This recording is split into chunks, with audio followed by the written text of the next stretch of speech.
It all started with a golden envelope. Inside was an invitation, thick, embossed paper with cursive writing, inviting Miss Loretta James to the Blackridge Estates exclusive masquerade gala. It was the kind of party that made the cover of elite magazines. The kind of party where billionaires rubbed elbows, politicians whispered over champagne, and every detail was curated to perfection. Loretta, however, was not part of that world. She scrubbed its floors. She had worked at Blackridge Estate for 3 years, unnoticed by most, except when her mop squeaked too loudly. A 52-year-old black woman with a sharp wit, pressed gray uniform and orthopedic shoes, Loretta wasn't someone you'd expect on a guest list. Which is exactly why Preston Hargrove, the heir to the Blackridge fortune, had sent the invitation. It was meant as a joke. "She won't show," he had laughed, swirling a glass of aged brandy in his hand. But imagine if she did. The staff laughed too, nervously. Everyone knew Preston. Charming in public, ruthless behind doors. His sense of humor had a cruel edge. But Loretta did show. And when she did, jaws dropped. At exactly 8 p.m., a black Rolls-Royce Phantom pulled up to the marble entrance of the estate. Out stepped a woman no one recognized at first. She was draped in a flowing emerald gown, cut to perfection, glittering under the garden lights. Her hair was pinned up in a regal twist, and a jeweled mask framed her face. Around her neck hung a vintage diamond choker that once belonged to a Harlem jazz singer, her late aunt. Gasps echoed, whispers followed. Was it her? It couldn't be. Could it? Preston choked on his drink. Loretta walked in like she owned the place. No hesitation, no apology. Her posture was impeccable, her heels tall, her expression unreadable. She didn't look like the cleaning lady. She looked like a queen. "Miss James," the maire stammered, checking the list. "You're on the list." "Of course I am," she said coolly. She walked past a frozen crowd. Every eye was on her. Waiters paused mid-step. A violinist hit the wrong note. A socialite clutched her pearls. And Loretta smiled.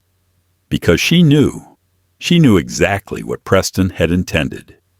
She'd found the invitation tucked carelessly behind a vase while dusting his study. She recognized the joke for what it was. But instead of feeling humiliated, she'd felt something else. Opportunity. She didn't go to thrift stores that week. She went to Gwendolyn Shaw, the best underground stylist in the city. She didn't borrow a dress. She had one designed. Custom silk, hand-stitched. She sold an old gold ring to cover the heels. Borrowed the necklace from her cousin in Atlanta. And she practiced her walk until it echoed grace and steel.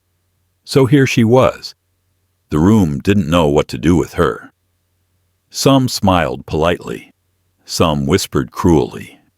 Preston walked up with his trademark grin, but this time it twitched at the corners.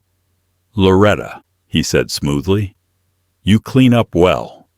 Her eyes met his, calm, sharp, unmoved. "You'd be amazed what people are capable of when you stop seeing them as background noise," she said. The sentence hit like thunder. People around them stiffened. He laughed, but it was hollow. "You've made quite the entrance. I'm just getting started." And she meant it. That night, Loretta didn't fade into the corners. She danced. She spoke. She held conversations that made investors lean in. One woman, a fashion executive, asked where she got her dress. Loretta handed her a card with Gwendolyn Shaw's name on it. The next morning, Gwen's phone blew up. But back at the party, something else was happening. Loretta wasn't blending in. She was shining, effortlessly, and people noticed, not just the way she looked, but the way she listened, the way she asked questions that mattered, the way she made the most powerful people in the room feel seen. A senator's wife took her hand. "Darling, I hope we meet again." An aging tech mogul pulled Preston aside. "Who is she?" You should hire her for PR. Preston's face paled. By midnight, the joke had turned inside out. Loretta was the conversation. She wasn't an outsider. She was center stage. And Preston? He stood in the shadows, watching the woman he tried to humiliate steal the night like it was hers from the beginning. Because it was. She didn't just show up. She arrived. The grand chandelier above them shimmered as the orchestra transitioned into a sultry jazz rhythm. Loretta stood at the edge of the ballroom, holding a delicate flute of champagne. Not sipping, just holding. She didn't need the drink. The look on Preston's face was intoxicating enough. But something unexpected happened. An elderly man in a navy tuxedo approached her. "Excuse me," he said gently. "I don't mean to intrude, but are you Loretta James?" She blinked, surprised. "Yes, I am." "I thought so. I recognized your face. You took care of my sister, didn't you? Bernadette Winters, a few years back?" Loretta smiled softly. "Yes, I remember her well. Lovely woman. She used to call me her angel with a mop." He chuckled, nodding. "You did more for her than most doctors ever did.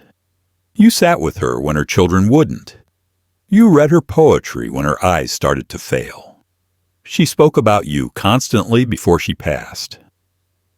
Several heads turned toward them. "I'm Henry Winters," he added, extending his hand. "CEO of Wintercore Holdings."